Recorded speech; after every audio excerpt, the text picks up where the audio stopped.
Hello বন্ধুরা, নমস্কার। আমরা আজকে চিংড়ি মাছ দিয়ে আর এই পালং শাক দিয়ে আমরা ভাতে সিদ্ধ দেবো। আমাদের এখানে লাউ পাতা নেই, আমরা পালং সিদ্ধ দেবো। প্রথমবার আমরা এটা বানাবো। মশলা দেবো এর মধ্যে সব বেশি আদা রসুন জিরে সব বাটা আছে, এখানে চিলি বাটছি আমি। একটু লবণ দেবো আমি, একটু লবণ দেওয়া আছে, জিরে অল্প লবণ দেবো, সামান্য একটু হলুদ দেবো আমি, কাঁচা তেল দেবো, এই যে কাঁচা তেল বেশি দেবো না, অল্প দেবো। পাতাগুলো একটু সাইডে রেখে দেবে, এইগুলো মাখাবো আমি।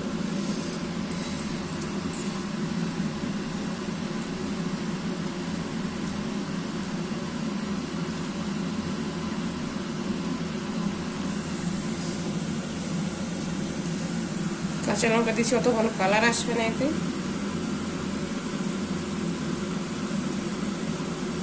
মশলাটা বেশি হয়ে যাবে না, সাইড করে আগে মাথায় দেখি। আমরা প্রথমবার বানাচ্ছি চিংড়ি মাছ, পালং শাক চিংড়ি মাছ সিদ্ধ দেবো আমি। পালং শাক বান্ধে লাউ পাতায় সিদ্ধ দেয়, ভাপা বলে। ভাপা লাউ জানি না কি বলে।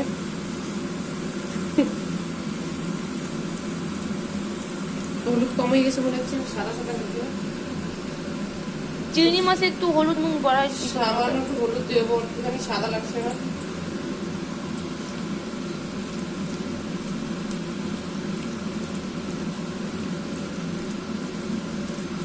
আমি তেলও কম দিচ্ছি এতে, কিন্তু বেশি তেল দিই না।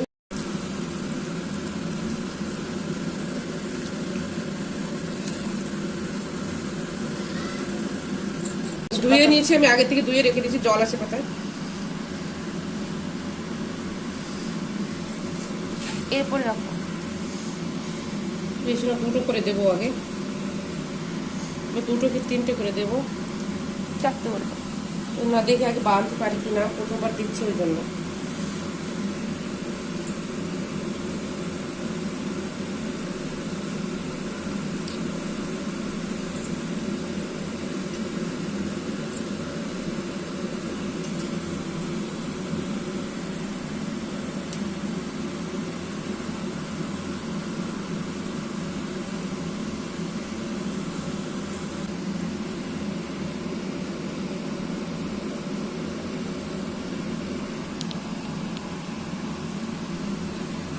সুতো দিয়ে ভালো করে এটা বাঁধে দেবো।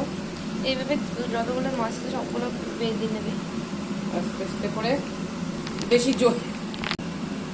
বেশি জোরে আমি চাপ দেবো না, কেন পালং শাক তো, পালং শাক কত মট করে ভেঙে যায়। আমাদের সবগুলো রেডি হয়ে গেছে, 4টে হয়ে গেছে, আর এখানে 2 পিস চিংড়ি মাছ রয়েছে, এগুলো পরে দেখো। এই 4টে আমাদের হয়ে গেছে পটলি। এই দেখো, ভাতের মধ্যে দেবো আমি আস্তে আস্তে।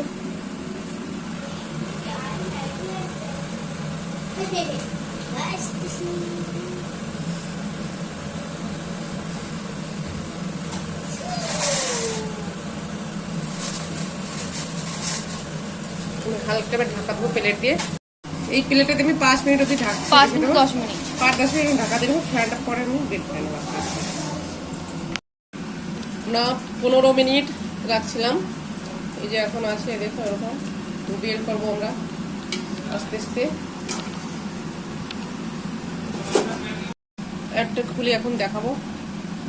এই আমরা প্রথমবার এই আগে সিদ্ধ খাইছি, কিন্তু প্রথমবার যখন সিদ্ধ আমি নিজে হাতে দিছি। গরম দুটো দেখাচ্ছি, 4টে দিয়েছিলাম সিদ্ধ। গরম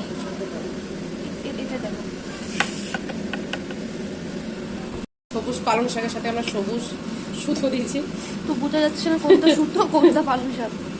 এখন বোঝা যাচ্ছে, কালার চেঞ্জ হয়ে গেছে পালং শাকের, না এই জন্য পালং শাক একটু লাইট হয়ে গেছে। আর একটা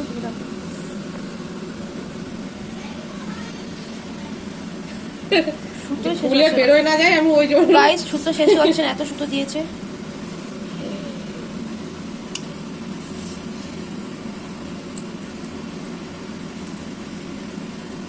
এক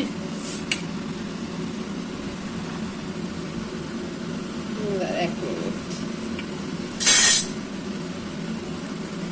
অল্প একটু আছে। চিংড়ি মাছ সিদ্ধ কার ভালো লাগে বাড়িতে, তোমরা সবাই বাড়িতে বানিয়ে খাবে। অনেক আছে কই মাছ সিদ্ধ, ট্রাই করতে পারো। ট্রাই করো একবার এই পালং শাক দিয়ে চিংড়ি মাছ দিয়ে। এখন শীতের সময় গরম ধরতে পারছি না এর মধ্যে। এটা চামচ নিয়ে নাও। আচ্ছা, চিংড়ি মাছটা দেখো, এটা চিংড়ি মাছ, চিংড়ি বোঝা যাচ্ছে না। এই দেখো এটা চিংড়ি মাছ, এই দেখো এর ভিতরে আছে। কিন্তু পালং শাক তো বেশি বড় না, ওই জন্য বেশি আমি দিই নাই মশলাও। পালং মানে চিংড়ি মাছ বেশি দেয় না, 3টে করে দিচ্ছি। এই 4টে দিয়েছিলাম, 3টে বের করেছি আমি। এই যে দেখো এরকম সিদ্ধ করেছি আমি, আর 3 করি নেই। তো তোমরাও বাড়িতে বানিয়ে খাবে। চিংড়ি মাছ ভালো করে সুন্দর সিদ্ধ হয়ে হ্যাঁ, গেছে। এই সিদ্ধ হয়ে গেছে দেখো। আর পালং শাক তো এই যে নরমই পালং শাক। চিংড়ি মাছও বেশি জাল খায় না। তো আমি ফ্যান করার পরে আমি 10 মিনিট ঢাকা দিয়ে রেখে দিয়েছিলাম।